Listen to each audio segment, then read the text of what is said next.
बड़ी खबर जम्मू से सामने आ रही है। पुलिस की रोहिंग्याओं के खिलाफ बड़ी रेड यहां पर देखी गई है। लोगों के घरों में पुलिस की छापेमारी, रोहिंग्याओं को शरण देने वालों पर एक्शन यहां पर हो रहा है। बड़ी खबर जम्मू से इस वक्त आपके सामने है। पुलिस की रोहिंग्याओं के खिलाफ बड़ी रेड की जानकारी है। लोगों के घरों में पुलिस की टीम पहुंची हुई है, वहां पर छापेमारी की जा रही है और बड़ी जानकारी यह कि रोहिंग्याओं को शरण देने वाले जो लोग हैं उन पर एक्शन लिया जा रहा है। ये देखिए, आप तस्वीरें आपको दिखा रहे हैं। ये बड़ी खबर और ये तस्वीरें महत्वपूर्ण और एक्सक्लूसिव। पुलिस ने रेड की है जम्मू में और उन लोगों पर भी एक्शन लिया जा रहा है जिन्होंने अवैध तरीके से इन रोहिंग्या लोगों को अपने वहां शरण दे रखी है। हमारे सहयोगी अजय बाशुल इस वक्त हमारे साथ जुड़ चुके हैं। इसके बारे में और विस्तार से बताएं अजय। देखिए, ये जम्मू का नरवाल और बठिंडी का इलाका है। ये वो इलाका है जो रोहिंग्या बहुल इलाका माना जाता है और यहाँ पर बड़ी तादाद में, सैकड़ों की तादाद में रोहिंग्या या तो किसी के घर किराए पे रहते हैं या फिर किसी ने उन्हें यहाँ झोंपड़ियां और झुग्गियां बनाकर जो है वो यहाँ शरण दी है। और लगातार ये इलाका न केवल Jammu Kashmir police, NIA, state investigating agency, इनके टारगेट पर रहा है, लेकिन आज जो है सबसे बड़ा क्रैकडाउन मैं कह सकता हूँ ये हुआ है इस इलाके में, जिसमें न केवल जम्मू पुलिस बल्कि जम्मू प्रशासन भी जुड़ा हुआ है और लगातार यहाँ का बड़ा पुलिस दल बल, जिसकी निगरानी खुद SSP लेवल और SP लेवल के अधिकारी कर रहे हैं, वो यहाँ पहुंचा है। और यहाँ पर न केवल उन इलाकों में जहाँ ये लोग झुग्गियां बनाकर रह रहे हैं, बल्कि उन इलाकों में भी जहाँ पर ये लोग किराए के घरों में रह रहे हैं, वहां पर मैसिव रेड्स की जा रही है और वहां पर बोरिया बिस्तरा खंगाला जा रहा है। अगर मैं ये कहूँ तो गलत नहीं होगा। पुलिस घरों में जाकर इन लोगों की बोरिया बिस्तरे खंगाल रही है ताकि ये सबूत जुटाए जा सके कि रोहिंग्या यहाँ पर रहते थे या रोहिंग्याओं को यहाँ शरण दी है। ये बड़ी कार्रवाई आज पुलिस ने यहाँ पर की है जम्मू के बठिंडी और नरवाल इलाके में और लगातार यहाँ पर ये अभी भी जो है वो चल रही है। जी ठीक है, शुक्रिया अजय आपका। पूरी नजर आप लगातार बनाए रखें, वहां से अपडेट आपसे लेंगे। पुलिस के बड़े अधिकारी अलग अलग हिस्सों में पहुंचे हुए हैं और वहां पर रेड इस वक्त भी चल रही है। अजय बाचलू ये जानकारी साझा करते हुए। शीतकालीन सत्र के दौरान संसद में सुरक्षा में हुई चूक पर विपक्ष के हंगामे के बाद बड़ा एक्शन। एक ही दिन में 78 विपक्षी सदस्यों को किया गया निलंबित। कांग्रेस ने विपक्षी विहीन संसद बनाने का आरोप लगाया। सोमवार को सदन में हंगामे के चलते राज्यसभा के 45 और लोकसभा के 33 सांसद सस्पेंड। बीते गुरुवार को 14 सांसद निलंबित किए गए थे। अब तक शीतकालीन सत्र में दोनों सदनों के विपक्ष के 92 सांसद सस्पेंड। हंगामे के बाद राज्यसभा से विपक्ष के 45 सांसद निलंबित किए गए हैं। विशेषाधिकार समिति के पास 11 सदस्यों का मामला है। पीयूष गोयल का आरोप, तय रणनीति के तहत विपक्ष नहीं चाहता सुचारू रूप से चले सदन। राज्यसभा से निलंबित कई विपक्षी सांसदों ने संसद के बाहर विरोध किया। आज भी संसद भवन परिसर में प्रदर्शन के आसार। आज से संसद की कार्रवाई का बहिष्कार करेंगे इंडिया गठबंधन के सांसद। सांसदों के निलंबन के खिलाफ इंडिया गठबंधन की रणनीति। सूत्रों के मुताबिक आज से संसद की कार्यवाही का बहिष्कार करेगा इंडिया गठबंधन। कार्यवाही में भाग नहीं लेंगे गठबंधन के सांसद। लोकसभा से 33 और राज्यसभा से 45 सांसद निलंबित किए गए। सांसदों के निलंबन के ऐलान के वक्त पीठासीन सभापति थे राजेंद्र अग्रवाल। बीजेपी सांसद ने ABP न्यूज से कहा, जनता के मुद्दों को उठाने के बजाय हंगामा खड़ा करना चाहता है विपक्ष। पीएम मोदी आज बीजेपी संसदीय दल की बैठक में सांसदों को करेंगे संबोधित। विपक्षी गठबंधन के हंगामे को लेकर दे सकते हैं टिप्स। लोकसभा चुनाव की तैयारियों को लेकर भी दे सकते हैं अहम निर्देश। संसद में हुई घटना को लेकर दिल्ली पुलिस की जांच। दिल्ली पुलिस की स्पेशल सेल 6 राज्यों में कर रही जांच। ललित झा के बड़ा बाजार स्थित घर पहुंची टीम। टेरर सहित कई एंगल से जांच जारी। संसद की सुरक्षा चूक मामले पर विपक्ष लगातार कर रहा है प्रदर्शन। केंद्रीय गृह मंत्री अमित शाह के बयान की मांग पर अड़ा हुआ है विपक्ष। 13 दिसंबर को संसद की सुरक्षा में चूक हुई थी, तब से सदन में हंगामा जारी है। विपक्षी गठबंधन इंडिया के फ्लोर लीडर्स की आज संसद में बैठक। राज्यसभा के नेता प्रतिपक्ष मल्लिकार्जुन खड़गे के ऑफिस में मुलाकात। निलंबित सांसद आज कर सकते हैं संसद भवन परिसर में प्रदर्शन। पश्चिम बंगाल के मुख्यमंत्री ममता बनर्जी का बयान, लोगों की आवाज दबाई गई। कहा, सामूहिक रूप से सदस्यों को निलंबित करने से बेहतर है सदन को ही निलंबित कर दिया जाए। विपक्षी सांसदों के निलंबन के मुद्दे पर कांग्रेस की बड़ी बैठक। कांग्रेस संसदीय दल के अध्यक्ष सोनिया गांधी के आवास पर हुई मीटिंग। खड़गे, राहुल गांधी, जयराम रमेश सहित कई नेता इसमें शामिल हुए। कांग्रेस नेता केसी वेणुगोपाल ने कहा, जनता और सुरक्षा का मुद्दा उठाने वालों की आवाज दबाने के लिए चल रहा है सदन। अब संसद बहस के लिए नहीं, सांसदों के निलंबन के लिए चल रही है। राज्यसभा से निलंबित आरजेडी सांसद मनोज कुमार झा ने निलंबन के एक्शन पर जताई कड़ी नाराजगी। कहा, मौजूदा हालात में संसद से सस्पेंड होना गर्व की बात। 92 सांसदों के निलंबन पर प्रियंका गांधी ने एक्स पर लिखा पोस्ट, जो सरकार संसद की सुरक्षा सुनिश्चित नहीं कर सकी उसने लोकतंत्र को कलंकित कर डाला। एक तरह से समूचे विपक्ष को ही संसद के बाहर कर दिया गया। कांग्रेस नेता रणदीप सुरजेवाला ने सांसदों के निलंबन को बताया संसदीय लोकतंत्र का सबसे खराब दिन। कहा, विपक्ष की केवल एक मांग, सुरक्षा में चूक मामले पर सदन में बयान दे गृह मंत्री अमित शाह। केंद्रीय मंत्री जी किशन रेड्डी ने विपक्ष पर लगाया अभद्र व्यवहार करने का आरोप। कहा, विपक्ष के पास सरकार के खिलाफ कोई मुद्दा या एजेंडा नहीं है। संसद से एक ही दिन में 78 विपक्षी सदस्यों को सस्पेंड किया गया। सस्पेंड होने वाले सांसद गौरव गोगोई ने कहा, विपक्षी सांसदों के ऊपर बुलडोजर चलाने की कोशिश। कांग्रेस प्रवक्ता सुप्रिया श्रीनेत ने कहा, ये लोकतंत्र की हत्या के। लोकसभा में कांग्रेस के नेता अधीर रंजन चौधरी भी निलंबित। क्या संसद बच्चों का स्कूल है और मोदी जी प्रिंसिपल हैं?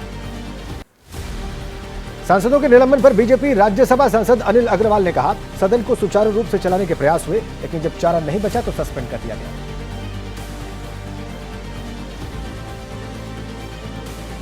अब आइए 9 सेकंड न्यूज में आपको दिखाते हैं चुनाव से जुड़ी हुई अहम खबरें। 3.5 महीने बाद आज शाम दिल्ली में इंडिया गठबंधन की चौथी बैठक। मिशन लोकसभा को लेकर दिल्ली में जुटेंगे 27 दलों के नेता। लोकसभा चुनाव को लेकर सीटों के बंटवारे और साझा घोषणा पत्र को लेकर हो सकती है चर्चा। इंडिया गठबंधन की बैठक से पहले पीएम कैंडिडेट को लेकर ममता बनर्जी ने कहा, चुनाव के बाद नाम का फैसला हो जाएगा। बंगाल में टीएमसी लेफ्ट और कांग्रेस के साथ गठबंधन के लिए बातचीत को तैयार। टीएमसी नेता कुणाल घोष का बयान, ममता बनर्जी ने साबित किया बीजेपी को हराना संभव। हम नहीं कर रहे मांग, लेकिन ममता हो सकती है प्रधानमंत्री पद के लिए भरोसेमंद चेहरा। पटना से दिल्ली आते वक्त नीतीश और जितिन कुमार मांझी का आमना सामना। प्लेन में मौजूद थे पूर्व मंत्री शाहनवाज हुसैन। नीतीश ने सभी का अभिवादन किया। इंडिया गठबंधन की बैठक से पहले एक बार फिर जेडीयू का बड़ा इशारा। पार्टी विधायक का दावा, इंडिया गठबंधन में नहीं है नीतीश जैसा ईमानदार और साफ छवि का प्रधानमंत्री पद का चेहरा। चिराग पासवान का नीतीश कुमार पर निशाना। कहा, जो बिहार के लिए ठीक नहीं वो कैसे हो सकता है विपक्ष का चेहरा। उनके स्वास्थ्य को लेकर उड़ती रहती है अफवाहें। यूपी कांग्रेस के पूर्व अध्यक्ष अजय कुमार लल्लू ने कहा, इंडिया गठबंधन के दल एक साथ मजबूती से लड़ेंगे चुनाव। हम 2024 में बनाएंगे इंडिया गठबंधन की सरकार। इंडिया गठबंधन की बैठक पर बोले समाजवादी पार्टी के अध्यक्ष अखिलेश यादव, एमपी की बात खत्म हो गई है, अब बात 2024 लोकसभा चुनाव के लिए होगी। पीडीए इंडिया अलायंस मिलकर एनडीए को हराएंगे। इंडिया गठबंधन की चौथी बैठक से पहले आरजेडी अध्यक्ष लालू यादव का बड़ा दावा। कहा, प्रधानमंत्री मोदी को सत्ता से बाहर करेगा इंडिया गठबंधन, मिलकर लड़ेंगे चुनाव। बिहार बीजेपी अध्यक्ष सम्राट चौधरी का लालू यादव पर तंज। कहा, उन्हें चुनावी हार की गिनती याद आ गई होगी। नीतीश कुमार के विश्वासघात के कारण आज बिहार में आरजेडी सत्ता पर काबिज है। केंद्रीय मंत्री निशित प्रामाणिक ने कहा, जितनी चाहे बैठ के कर ले विपक्ष, लेकिन कोई नतीजे नहीं आने वाले। 3 राज्यों के रिजल्ट देख ले। कांग्रेस को लोगों ने नकारा। उत्तराखंड के मुख्यमंत्री पुष्कर सिंह धामी ने कहा, हाल में हुए 5 राज्यों में चुनावों को कहा जा सकता है आगामी 2024 के लोकसभा चुनाव का सेमीफाइनल। जनता निरर्थक गठबंधन से उब चुकी है। यूपी कांग्रेस की बैठक में राहुल गांधी ने नेताओं को दिखाया सीएम पद का सपना। सूत्रों के मुताबिक राहुल ने कहा, अब समाजवादी पार्टी और मायावती की बीएसपी की वापसी नहीं, खुद को सीएम प्रोजेक्ट कर करें राजनीति। दिल्ली में बैठक खत्म होने के बाद यूपी कांग्रेस अध्यक्ष अजय राय ने कहा, संगठन की मजबूती पर विस्तार से हुई है चर्चा। अमेठी, रायबरेली, इलाहाबाद गांधी परिवार की पुश्तैनी सीटें। लोकसभा चुनाव की तैयारियों के बीच राज्यों के नए कांग्रेस प्रभारियों का जल्द ऐलान। कांग्रेस महासचिव तारिक अनवर ने कहा, नई नियुक्ति तक पुराने प्रभारी काम करते रहेंगे। कांग्रेस को चंदा अभियान के पहले ही दिन 1 करोड़ से ज्यादा मिला दान। पार्टी कोषाध्यक्ष अजय माकन के मुताबिक 47,000 से ज्यादा लोगों ने दिया 1 करोड़ से ज्यादा अलायंस चंदा। कांग्रेस का डोनेट फॉर देश अभियान, बीजेपी ने पहले रजिस्टर्ड करा लिया डोमेन। कांग्रेस नेता मयूर शेखर झा ने कहा, बीजेपी इतनी जल्दी क्यों डर जाती है। डोनेट फॉर देश वेबसाइट का नाम नहीं, अभियान का नाम। अब राजनीति से जुड़ी हुई खबरें आपको दिखाते हैं 9 सेकंड न्यूज में। मध्य प्रदेश के पूर्व मुख्यमंत्री शिवराज सिंह चौहान का आज दिल्ली दौरा। बीजेपी के राष्ट्रीय अध्यक्ष जेपी नड्डा से करेंगे मुलाकात। दोपहर 12 बजे दोनों नेताओं की बैठक होगी। राजस्थान मध्य प्रदेश में मंत्रिमंडल गठन को लेकर बीजेपी में करीब 50 नामों पर हुई चर्चा। सूत्रों के हवाले से खबर, राजस्थान में करीब 20 और मध्य प्रदेश में बनाए जाएंगे करीब 22 मंत्री। दिल्ली शराब घोटाला मामले में आप नेता और दिल्ली के मुख्यमंत्री अरविंद केजरीवाल को ईडी ने नया समन भेजा। पूछताछ के लिए 21 दिसंबर को बुलाया गया। केजरीवाल को ईडी का दूसरा समन। अरविंद केजरीवाल को मिले ईडी नोटिस पर आप एमपी संदीप पाठक ने कहा, यह केस पूरी तरीके से फेक है। जो नरेंद्र मोदी के खिलाफ प्रश्न पूछता है उसे वो खत्म करा देते हैं। 10 दिवसीय विपश्यना ध्यान कार्यक्रम में शामिल होने के लिए आज शाम रवाना होंगे केजरीवाल। हर साल विपश्यना केंद्र में ध्यान लगाते हैं मुख्यमंत्री। इस साल भी 19 से 30 दिसंबर तक विपश्यना में रहेंगे। दिल्ली के सीएम अरविंद केजरीवाल के आवास के रिनोवेशन का मामला। दिल्ली में बीजेपी नेताओं ने किया प्रदर्शन। सीएम केजरीवाल पर अपने लिए महल बनाने का लगाया आरोप। प्रधानमंत्री आज स्मार्ट इंडिया हैकाथॉन 2023 के ग्रैंड फिनाले के प्रतिभागियों के साथ बातचीत करेंगे। 48 नोडल केंद्रों पर आयोजन। 12,000 से ज्यादा प्रतिभागी इसमें शामिल होंगे। महाराष्ट्र में मराठा आरक्षण को लेकर सर्वदलीय बैठक हुई। शिवसेना शिंदे गुट के सांसद श्रीकांत शिंदे ने कहा, सभी पार्टियों ने मामला सुलझाने के तरीकों पर विचार किया है। मराठा आरक्षण पर बोले उद्धव ठाकरे, कहा हमने मुद्दे पर दिया है सरकार को समर्थन, लेकिन अब सरकार बताए कि कैसे दूसरी जातियों का कोटा घटाए बिना देगी मराठा आरक्षण। दाऊद के करीबी के यहां शादी में जाने का आरोप। महाराष्ट्र के मंत्री गिरीश महाजन ने कहा, नासिक में मुस्लिम धार्मिक नेता के परिवार में शादी थी। आरोप लगाने वालों का मानसिक संतुलन बिगड़ा। आज छत्तीसगढ़ की नवनिर्वाचित विधानसभा का पहला सत्र। आज विधायक लेंगे शपथ। 21 दिसंबर तक चलेगा छठी विधानसभा का पहला सत्र। आज से हिमाचल प्रदेश विधानसभा के शीतकालीन सत्र की शुरुआत। 5 दिवसीय सत्र में जोरदार हंगामे के आसार हैं। कांग्रेस और बीजेपी की एक दूसरे को घेरने की पूरी तैयारी। मध्य प्रदेश की 16वीं विधानसभा के पहले सत्र का आज दूसरा दिन। कल नवनिर्वाचित विधायकों ने विधानसभा में ली शपथ। आज भी विधायकों को दिलाई जाएगी शपथ। आज प्रधानमंत्री मोदी से मुलाकात करेंगे कर्नाटक के मुख्यमंत्री सिद्धारमैया। राज्य में सूखे के हालात और केंद्र से प्रदेश को मिलने वाली मदद पर होगी चर्चा। आज पंजाब के मुख्यमंत्री भगवंत मान से मुलाकात करेंगे किसान। संयुक्त किसान मोर्चे के नेताओं के साथ बैठक। किसानों की कर्ज माफी और बाढ़ प्रभावित किसानों को मुआवजे की मांग। और अब 9 सेकंड न्यूज में देश और राज्यों से जुड़ी हुई कुछ अहम खबरें। पीएम मोदी ने वाराणसी में किया परियोजनाओं का लोकार्पण और शिलान्यास। कहा, मोदी की गारंटी वाली गाड़ी एकदम सुपरहिट हो गई। तीसरी पारी में भारत को दुनिया की तीसरी बड़ी आर्थिक शक्ति बनाएगी। अयोध्या में जोर शोर से चल रही रामलीला की प्राण प्रतिष्ठा की तैयारियां। सड़क किनारे हो रहा है सौंदर्यीकरण का काम। रामपथ के दोनों तरफ दीवारों को एक ही रंग में रंगा जा रहा है।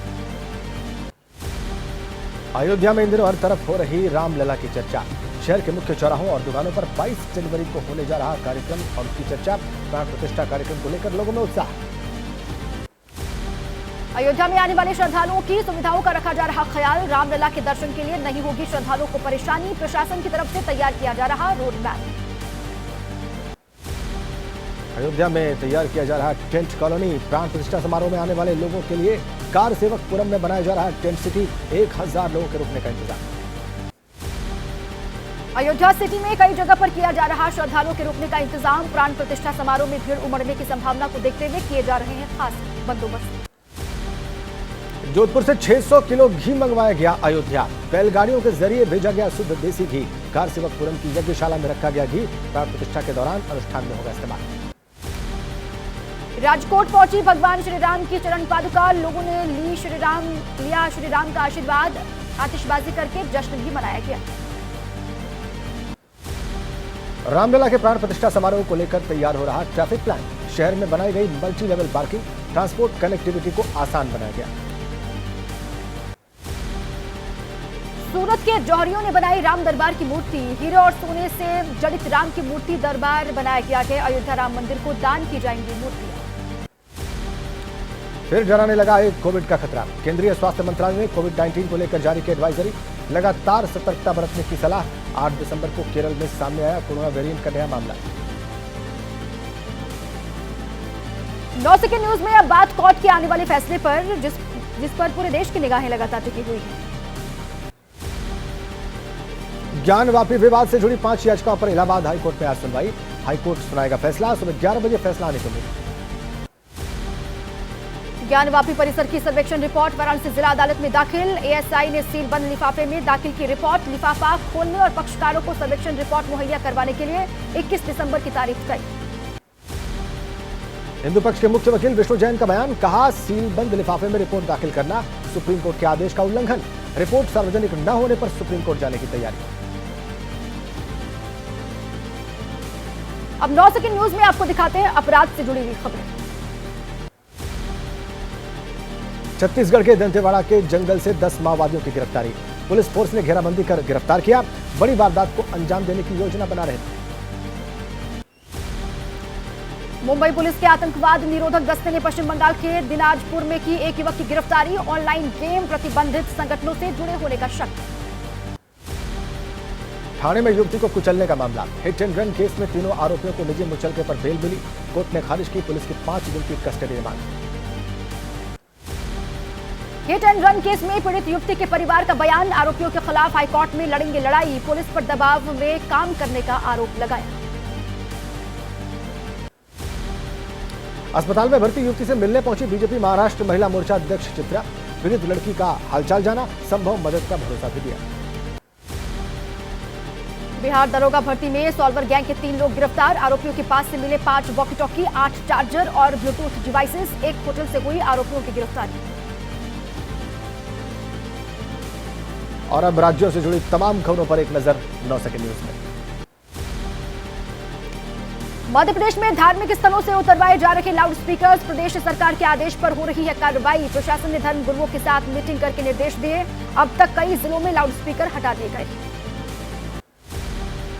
लखनऊ के पीजीआई में लगी आग पर उप मुख्यमंत्री ब्रजेश पाठक का बयान। हादसे की जांच के दिए गए आदेश। लापरवाह कर्मचारियों पर होगी सख्त कार्रवाई।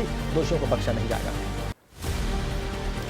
मध्य प्रदेश के डिडौरी जिले में झोपड़ी में चल रहा है स्कूल। खंडहर में तब्दील हो चुकी है प्राइमरी स्कूल की इमारत। पिछले 2 साल से झोपड़ी में ही चल रही है कक्षाएं।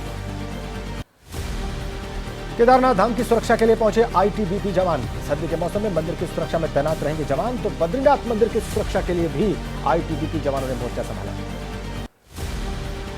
यूपी के फिरोजाबाद में शव ले जाने के लिए नहीं मिला वाहन। महिला की मौत के बाद शव को ठेले पर रखकर घर लेकर गए परिजन। अस्पताल ने मुहैया नहीं करवाया शव वाहन। गुजरात में आरपीएफ महिला कांस्टेबल बनी देवदूत। ट्रेन से उतरने की कोशिश कर रही महिला की जान बचाई। पैर फिसल कर नीचे गिर गई थी महिला। भरूच स्टेशन पर यह घटना दिन के वक्त हुई थी।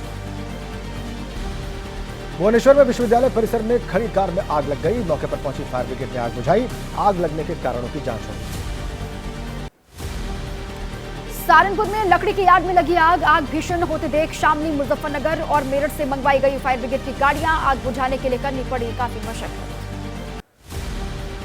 देखते ही देखते लकड़ी के यार्ड में भीषण आग लगी। आग की वजह से लाखों रुपए का नुकसान। अभी तक साफ नहीं हो पाई आग लगने की वजह। पटना में थाने में खड़े कार में लगी आग। फायर ब्रिगेड कर्मियों ने मौके पर पहुंचकर बुझाई आग। पुलिस ने चेकिंग के दौरान जब्त की थी गाड़ी। हादसे की जांच पड़ताल शुरू। मुंबई के अंधेरी वेस्ट इलाके में होटल में आग लगी। करीब आधे घंटे की मशक्कत के बाद फायर ब्रिगेड ने इसे बुझाया। आग की वजह से रूम में रखा सारा सामान जलकर था। अब आइए 9 सेकंड न्यूज में आपको दिखाते हैं बदलते मौसम से जुड़ी हुई खबरें। तमिलनाडु में कई जगहों पर आज भी बारिश का अलर्ट। मौसम विभाग ने चेतावनी जारी की। कन्याकुमारी, तिरुनेलवेली और तेनकासी में भारी बारिश की चेतावनी। लगातार बारिश से भयावह हुए हालात। तमिलनाडु के मुख्यमंत्री एम.के. स्टालिन ने पीएम मोदी से मांगा मुलाकात का वक्त। राज्य में आई बाढ़ की स्थिति पर चर्चा के लिए पत्र लिखकर मांगा समय। केंद्र से राहत राशि को लेकर करेंगे चर्चा। भारी बारिश से दक्षिण भारत में फिर से त्राही। भारी बारिश की वजह से कन्याकुमारी में कई जगहों पर जल भराव। ड्रोन से ली गई तस्वीरों में शहर में नजर आ रहा पानी ही पानी। शहर के कई इलाके पानी से लबालब। तमिलनाडु के थूथुकुडी में भारी बरसात की वजह से जल भराव की समस्या। शहर के मुख्य स्थानों पर भरा पानी। निचले इलाकों में घरों में नुकसान। बाढ़ का पानी नदियों की तरह हर तरफ बहता हुआ दिखाई दे रहा है। तमिलनाडु के तेनकासी में भी बारिश से जनजीवन प्रभावित। घरों में घुसा बारिश का पानी। जल भराव की वजह से रुक गई शहर की रफ्तार। आवाजाही में दिक्कत। खेत, सड़कें, रिहायशी इलाके सब जलमग्न। तमिलनाडु के तिरुनेलवेली शहर में बारिश बनी मुसीबत। भारी बरसात की वजह से गिरे मकान, हादसे में कोई जनहानि नहीं। बचाव और राहत का काम वहां पर जारी। भारी बारिश की वजह से कन्याकुमारी में उफान पर बह रही नदियां। जलस्तर बढ़ने पर बांध से पानी छोड़ा गया। नदी के तट से लगते इलाके में लोगों को अलर्ट किया गया। तमिलनाडु में रेस्क्यू में ली गई इंडियन नेवी की मदद। भारतीय नौसेना ने 2 गर्भवती महिलाओं को रेस्क्यू किया। कुल 17 लोगों को बचा लिया गया। बरसात और बाढ़ की वजह से सेना, नौसेना और वायुसेना की मदद मांगी जा रही है। जम्मू कश्मीर के पुंछ में भारी बर्फबारी से मुश्किल हुए हालात। मुगल रोड पर जमी बर्फ को कई घंटे बाद साफ किया गया। बर्फ जम जाने की वजह से बंद हो गई रोड।